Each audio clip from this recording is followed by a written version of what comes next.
Welcome to Talk of the Town. I'm your host, Carrie Dillon. We are joined by community member who's absolutely beloved, Steve Wilmot, the tournament director of the RBC Heritage, presented by Boeing. Well, I get that. No, thank you for having me. It's so good to have you here. Everybody, it just wants to know the story. So what we're going to cover is where we're at, how it happened, and then we're going to talk about moving forward. So we have some extra time with you today. I'm absolutely thrilled that Actually, you're here. how much time do we have? We could use a lot. But, yeah, we sure can. So 52nd annual tournament officially postponed because of the COVID-19. Correct. And it was an exercise that first and foremost, the Heritage Classic Foundation, and working with the likes of certainly the Governor's Office, the Commissioner's Office, and with the PGA Tour, as well as our mayor here locally and our town manager. I mean, it was a collective effort. It was a communication that was outstanding that I felt in wanting to do the right thing. Of course. And we felt optimistically that we had time. Yeah. It's not, unfortunately, like the St. Patrick's Day parade. It was a couple days away. The decision needed to be made. So we were able to push and try to foresee a little bit, but it was ever changing, as we know. Yeah. It was such a fluid situation that a conversation that happened at 8 o'clock was completely different at 9 o'clock, which is completely different at 10 o'clock. And really the bottom line is that you all were always going to do the right thing.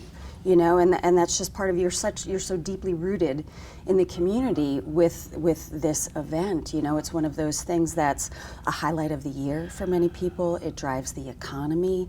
So it's heartbreaking that this is where we're at. But I mean, you know, everything is taking a 180, and 2 hours later another 180, and then we have a couple of 360s in there. So, you know, I imagine you were getting heat from all sides a little bit. This is very difficult for our community. Very much so. Yeah. But we realize we're a golf tournament at the end of the day, but we're a very important golf tournament. You know, we're sensitive to first the health and well-being of everybody, and we certainly know what's happening here with the business sector and all as well. So we were very sensitive to that. But sensitive to our community. Well, the community, you know, the retirement community, our volunteers, you know, the Sea Pines residents, you know, let alone the community residents too of the retired, mature age. So we were taking everything into account, and we weren't trying to do something. And there were certainly some conversations. We're doing it for the dollars and cents and some of these things, but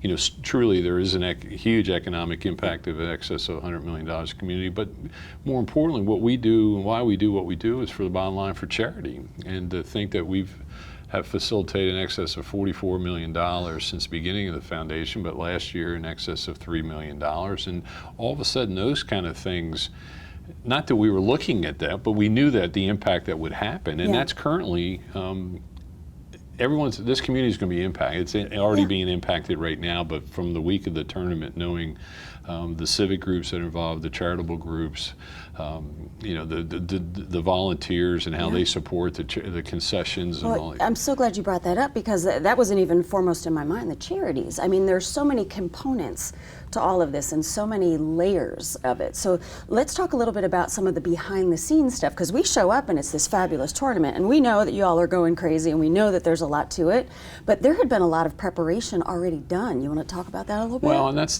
the thing. Even though we knew that we saw the cancellation of it coming, we were still building out the site because we had to. I mean, you're up against the clock. It would not. If you look at back timing, you all have this down to a science, right? You know when the gates are opening, and you go backwards from there to know how much time, what has to be done at what point. Right, and hopefully Mother Nature's on your side. Yeah, so we had our tent bleacher company.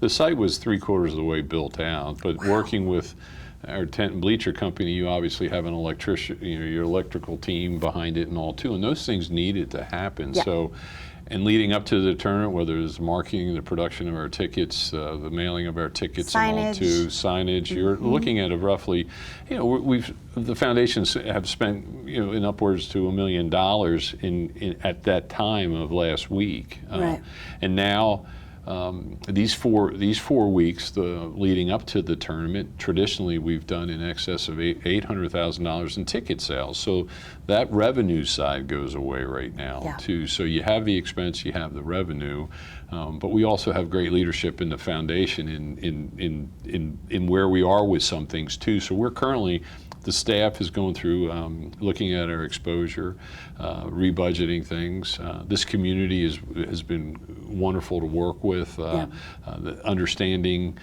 we're trying to address some of our sponsors, additional sponsors, how best to do this moving forward, knowing that we need to survive too, so that we can produce this event moving forward. I mean, it's really when you kind of dissect the whole thing, that what you said, to reiterate what you said about the bottom line is charity.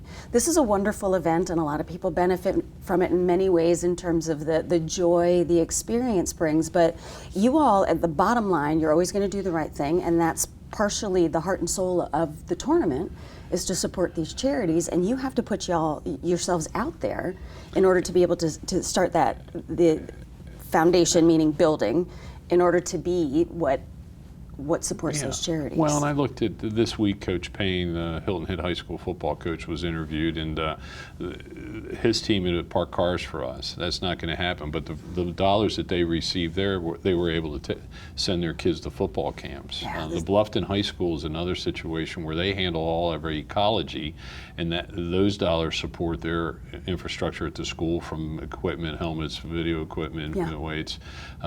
We look at our civic organizations that work all the concession booths, and that was going to be a new process working with the Surge group. But those civic groups, most of them, their biggest fundraiser each year is the tournament and working the concessions. So that's just a tip of the iceberg. Tip of the iceberg. Thing. I mean, somebody brought something to my attention about all the community service that children do, and working the driving range or standard bearers, or doing some things that it's community service work to help us support the tournament, but it's also giving them an opportunity and a wonderful experience that they carry for a lifetime. Absolutely. I mean, this is just such an incredible domino effect. It's really looking at how this is going to impact all of the charities, everyone, the volunteers, the experience, and at the same time, how do we best protect our community, right? So,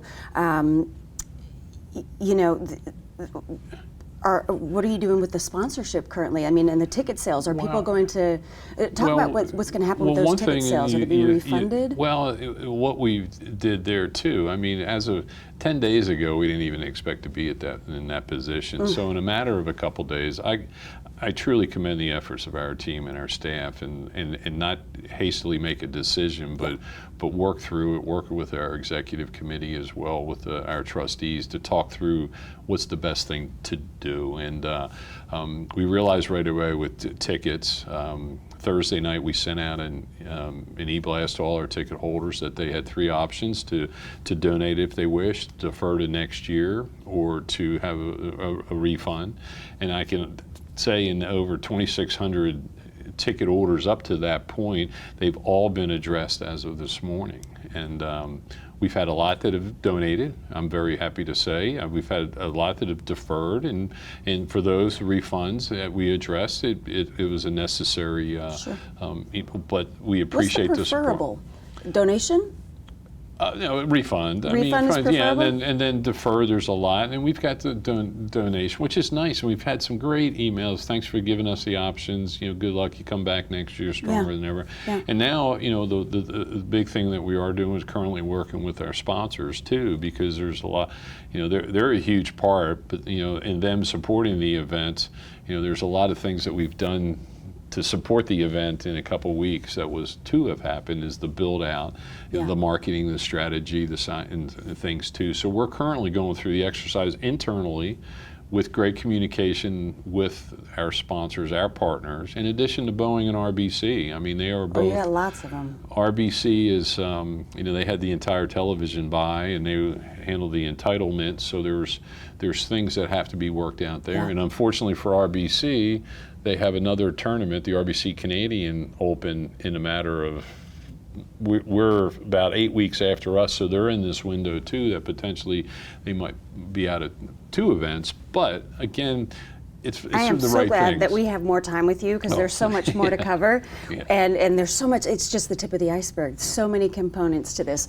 We'll be right back with Steve Wilmot and the RBC Heritage, presented by Boeing. We'll be right back with more Talk of the Town in just a moment.